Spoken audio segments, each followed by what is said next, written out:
Hai hai, ketemu lagi dengan channel chemistry kita. Kali ini saya akan menjelaskan materi kimia mengenai bab larutan penyangga atau buffer. Nah, apa itu larutan penyangga atau buffer? Larutan penyangga itu adalah larutan yang dapat mempertahankan nilai pH jika ditambahkan sedikit asam kuat, basa kuat, atau dengan pengenceran. Nah, ada ciri-ciri dari larutan penyangga. Yang pertama, larutan penyangga itu terbentuk dari asam lemah dengan basa konjugasinya yang terdapat dalam garam atau basa lemah dengan asam konjugasi dari garamnya. Jadi intinya larutan penyangga itu terbentuk dari sesuatu yang lemah dengan konjugasinya. Kemudian yang kedua, dia dapat menjaga atau mempertahankan pH-nya. Kemudian yang ketiga, dia dapat menahan atau mempertahankan kekuatan asam atau basa dari luar. Jadi dari asam atau basa yang ditambahkan agar pH tidak berubah terlalu jauh. Jadi intinya larutan penyangga ini adalah larutan yang akan mempertahankan nilai pH. Nah, untuk komponen penyangga ada dua. Yang pertama untuk larutan penyangga asam. Jadi untuk larutan penyangga asam itu terbuat atau terbentuk dari asam lemah, campuran asam lemah dengan basa konjugasinya, atau campuran asam lemah dengan garamnya. Sebagai contoh di sini ada CH3COOH yang dia akan terion menjadi CH3COO- dan H+. Jadi CH3COOH ini sebagai asam lemahnya dan CH3COO- ini sebagai basa konjugasinya.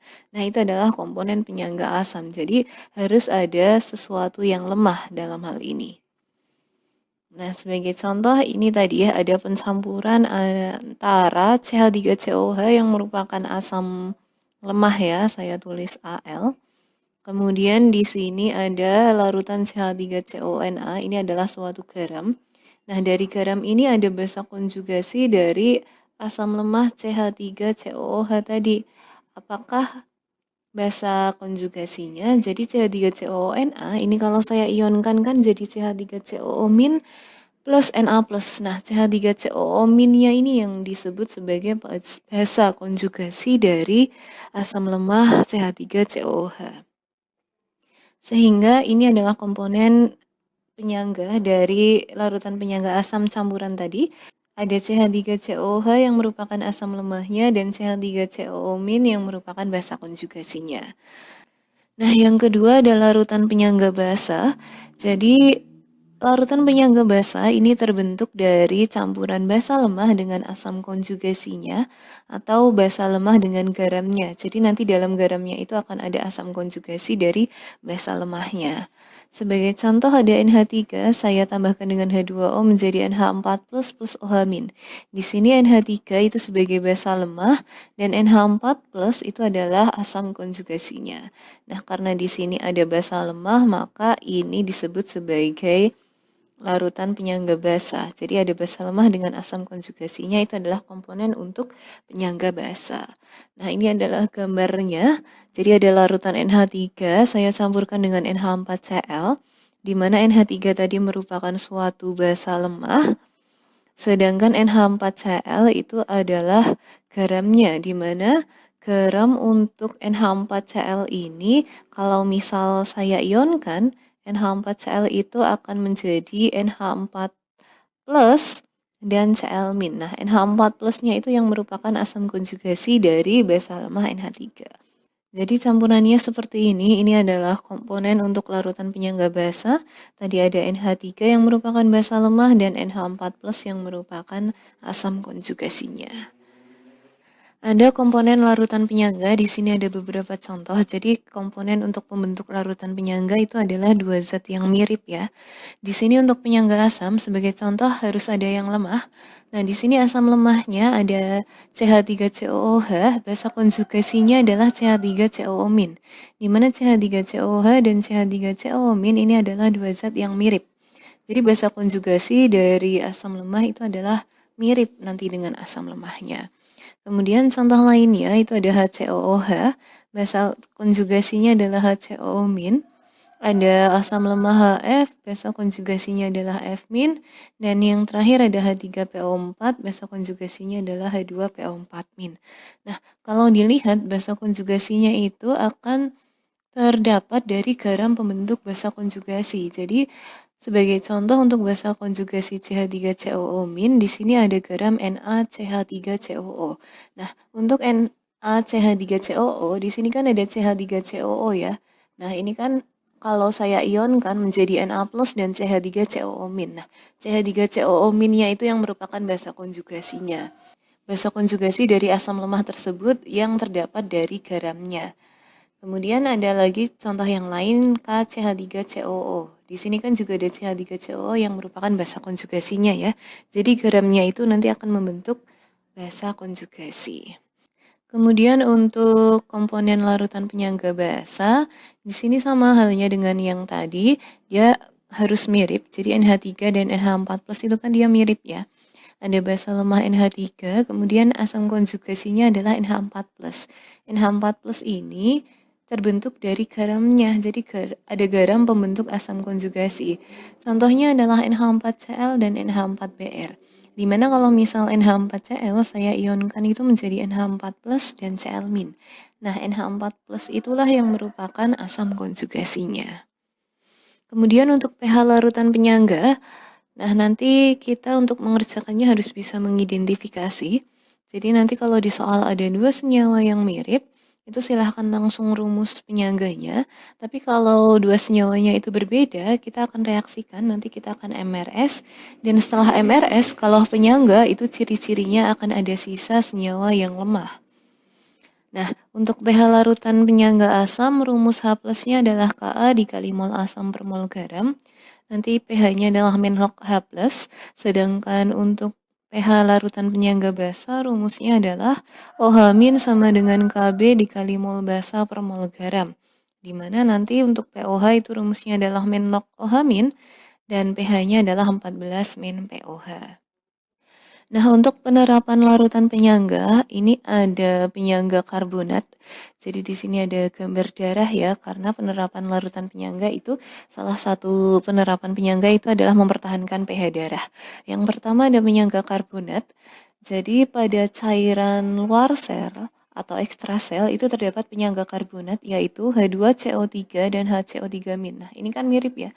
H2CO3 itu merupakan asam lemahnya, sedangkan HCO3- itu merupakan basa konjugasi dari si asam lemahnya itu.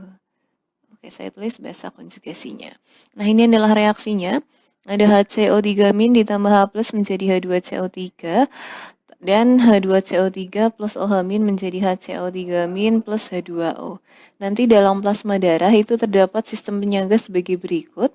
Untuk campuran asam karbonat atau H2CO3 dan basa konjugasinya yaitu ion bikarbonat atau HCO3-.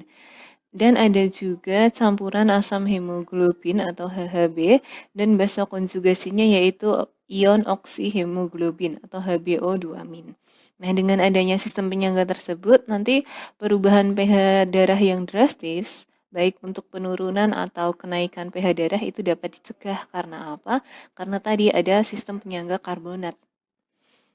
Nah, yang kedua adalah penyangga fosfat. Jadi untuk penyangga fosfat itu nanti pada cairan intrasel terdapat sistem penyangga fosfat H2PO4- dan HPO42-. Untuk reaksinya di sini ada HPO42- ditambah H+ menjadi H2PO4- dan H2PO4- ditambah OH- menjadi HPO42- plus H2O.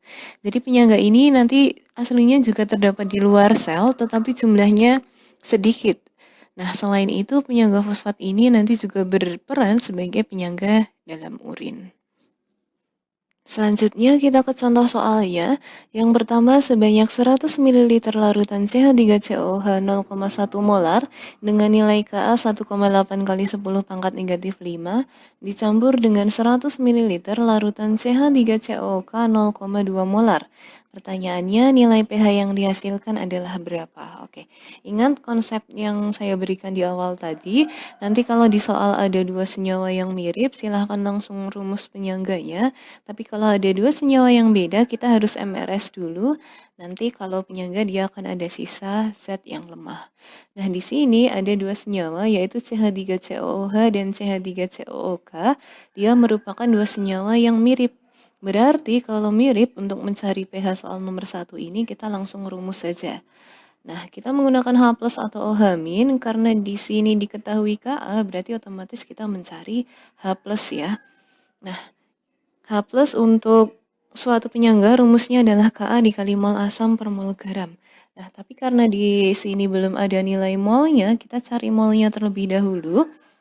Nah, untuk mol asamnya atau mol CH3COH, di sini diketahui nilai molaritasnya yaitu 0,1 molar, nilai volumenya adalah 100 mili. Kita tinggal kalikan berarti 0,1 dikali 100 yaitu 10 milimol. Sedangkan untuk mol garamnya atau mol CH3COK itu rumusnya juga sama, molaritas kali volume. Molaritas CH3COK adalah 0,2 molar dan volumenya adalah 100 mili. Berarti 0,2 dikali 100 hasilnya adalah 20 milimol. Kita langsung ke rumusnya. Tadi Ka-nya sudah diketahui 1,8 kali 10 pangkat min 5. Kemudian nilai mol asamnya tadi 10 milimol, nilai mol garamnya adalah 20. Sehingga 1,8 kali 10 pangkat negatif 5 dikali 10 per 20. Ini saya coret-coret sehingga H plusnya adalah 9 kali 10 pangkat negatif 6. pH itu adalah min log H plus, berarti min log 9 kali 10 pangkat min 6 hasilnya adalah 6 min log 9. Sehingga nomor 1 jawabannya adalah pilihan yang C. Nomor 2, larutan 25 ml NH4OH 0,2 molar dengan nilai Kb 10 pangkat negatif 5 dicampurkan dengan 25 ml HCl 0,1 molar. Pertanyaannya, pH larutan yang terjadi adalah yang mana? Kita tetap menggunakan konsep yang saya jelaskan tadi. Jadi kita identifikasi terlebih dahulu. Di soal ini ada dua senyawa yaitu NH4OH dan HCl. Di mana NH4OH dan HCl itu merupakan dua senyawa yang beda, dia tidak mirip. Berarti kalau beda, kita harus MRS terlebih dahulu. Nah, kita tentukan reaksinya dulu. NH4OH kalau ditambah dengan HCl, hasilnya adalah NH4Cl plus H2O. Nah, kita akan MRS, tapi kan yang masuk ke dalam MRS adalah nilai mol. Jadi sebelumnya kita cari nilai molnya dulu. Untuk mol NH4OH, karena di sini diketahui molaritas dan volume, berarti rumusnya adalah M kali V. Molaritas NH4OH 0,2, volumenya adalah 25. Berarti 0,2 saya kali 25 hasilnya adalah 5 milimol. Sedangkan untuk HCl, rumusnya sama, M kali V. Molaritas HCl 0,1 molar, volumenya adalah 25. 0,1 dikali 25 hasilnya adalah 2,5 milimol. Nah, kita masukkan ke dalam MRS. Mula-mula reaksi sisa, ingat di dalam MRS yang sebelah kiri itu tandanya min, dikurang. Kemudian yang di sebelah kanan itu tandanya adalah plus atau kita jumlahkan. Oke, tadi mula-mula setelah kita hitung molnya untuk NH4OH itu adalah 5 milimol, yang HCl adalah 2,5 milimol. Ini ya. Nah, kita harus bisa menentukan siapa zat yang habis bereaksi. Zat yang habis bereaksi itu adalah ketika nilai mol dibagi koefisien hasilnya kecil. Di sini yang lebih kecil adalah HCl, sehingga HCl akan habis bereaksi. Agar habis berarti nilai mol HCl di posisi R adalah 2,5. Nah, untuk NH4OH, tadi HCl koefisien 1 itu 2,5, berarti NH4OH koefisiennya juga 1 berarti 2,5. Kalau saya kurangkan 5 dikurangi 2,5 adalah 2,5. Kemudian NH4Cl koefisiennya juga 1, berarti molnya juga sama 2,5. Saya tambahkan berarti 2,5 juga. Untuk H2O koefisiennya juga sama-sama 1, berarti nilai molnya juga 2,5. Kalau saya totalkan juga 2,5. Nah, di sini ternyata ada yang sisa ya tadi. Karena ada sisa berarti ini jelas penyangga. Penyangga apa? Karena yang sisa basah NH4OH berarti kita menggunakan rumus OH min, yaitu Kb dikali mol basah per mol garam. Kb-nya sudah ada 10 pangkat negatif 5, mol basahnya ini sudah ada 2,5, mol garamnya juga 2,5.